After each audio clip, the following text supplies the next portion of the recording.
When the drums stopped, the land died until it didn't. Long before the rivers forgot how to sing, before the soil cracked and split like broken clay pots left in the sun, there was a village called Ndlovu's Rest. It sat in a wide green valley where hills curved gently like resting giants, and clouds arrived faithfully every season, heavy with rain. The people said the land breathed, and when it did, crops rose from the earth as if answering a call. At the heart of the village lived a boy named Kito. He was small for his age, quiet, with eyes that seemed to watch more than they spoke. While other children chased goats and wrestled in the dust, Kito sat beneath the old malula tree, listening. He listened to the wind as it slid through grass. He listened to the distant thunder rolling behind the hills. Sometimes, he listened so deeply that it felt as if the world itself was speaking only to him. Kito's father was the village drummer. His name was Boko, and his hands were thick with calluses earned over decades of playing. He had learned from his father, who had learned from his own, stretching back further than memory. But the drum Boko guarded was different from the others used for festivals and ceremonies. This drum was older. Its wood was darkened with age, carved with symbols no one alive could fully explain. The hide stretched across its surface felt warm even when the air was cold, as if something inside it still lived. Boko kept the drum wrapped in cloth and stored away from curious eyes. One evening, when the sun melted into orange and red, Boko called Kito to him. "Sit," he said. Kito obeyed. Boko slowly unwrapped the drum and placed it between them. The air seemed to tighten, like a breath being held. "This drum," Boko said quietly, "is not a toy. It is not for praise or applause." Kito nodded, though he did not fully understand. "You do not choose this drum," his father continued. "It chooses you." He gently guided Kito's small hands onto the surface. The moment Kito struck it, the sound was low and deep, dumb. Not loud, not dramatic, but heavy. The wind shifted. Leaves trembled. Somewhere above them, clouds stirred though the sky had been clear moments before. Boko's face drained of color. The elders, who had been watching from a distance, stiffened. One of them whispered, "It has answered." From that day on, Kito played. Not often at first. Only when his father allowed it. And always under watchful eyes.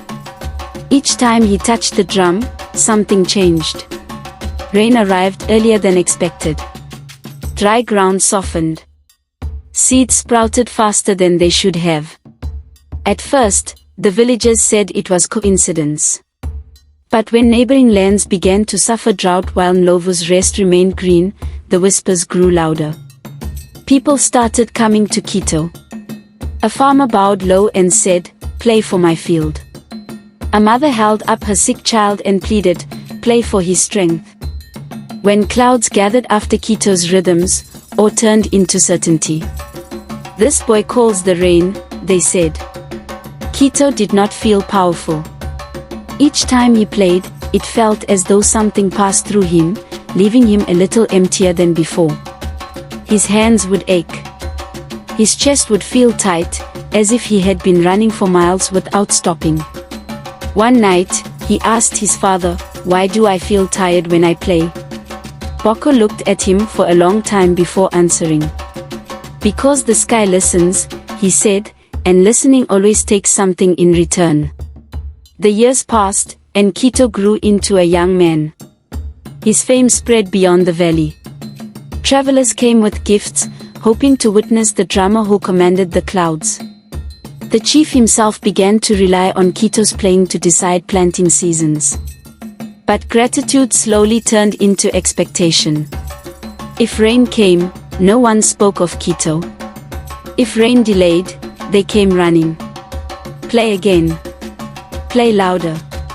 Play longer." Kito's sleep became restless. He dreamed of drums beating on their own, of clouds pressing down until he could barely breathe. His laughter faded. His eyes, once bright, carried shadows. Then one season, the rain did not come. The sun rose harsh and unforgiving. Days stretched into weeks. The river shrank, exposing stones that had not seen light in generations. Panic spread. The villagers surrounded Kito's hut, fear sharp in their voices. Play, they demanded. Kito lifted the drum with shaking hands. He struck it once. Silence. Again. Nothing. The sky remained empty. Murmurs turned into shouts. You've failed us. You've angered the spirits. You've kept the power for yourself. The chief stepped forward, his face hard. You were given a gift to protect this village, he said. If the drum no longer works, then you are no longer needed. That night, Kito was cast out. No ceremony. No blessing. The drum was taken from him and locked away. He walked into the darkness with only the clothes on his back and the weight of failure pressing down on his chest. Behind him, the land continued to die. Days blurred into each other as Kito wandered across dry plains. Hunger weakened him. Loneliness hollowed him out.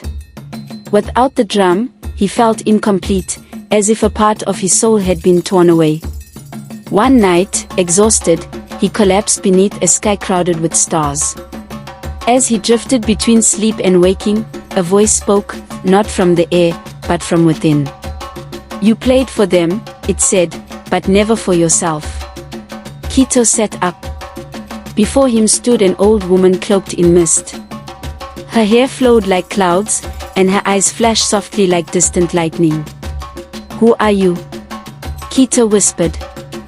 I am the keeper of balance, she replied. She told him the truth the village had forgotten. The drum was never meant to be used endlessly. It was a bridge between earth and sky, not a chain to bind them. Each beat Kito played gave life to the land but took strength from his own spirit. They took without listening, she said. And you gave until you were empty. Tears streamed down Kito's face. I only wanted to help. And you did, she said gently. But help without rest becomes sacrifice. And sacrifice without honor becomes suffering. She placed the drum before him. It was cracked, worn, barely holding together. One final song, she said. Not for rain, but for remembrance. At dawn, Kito returned to the edge of Ndlovu's rest. The villagers froze when they saw him. Without a word, he sat on the dry ground and began to play. The rhythm was soft, honest, filled with sorrow and love. He played of laughter once shared, of gratitude forgotten, of giving taken for granted. Clouds gathered slowly. Rain did not fall at first. Instead, the people wept.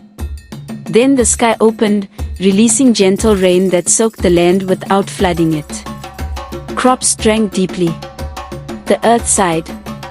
As the final beat faded, the drum split completely. Kito collapsed. When he awoke, the villagers stood around him in silence. The chief bowed low. We forgot, he said, his voice breaking, that gifts come from people, not objects. The rain returned to Ndlovu's rest, but never again by command. Kito never played the drum again. Instead, he taught the children how to listen, to the wind, the land, and one another. And even today, when the rain comes late, elders say that if you listen closely, you may still hear the echo of a drum, not calling the storm, but reminding the world to be grateful.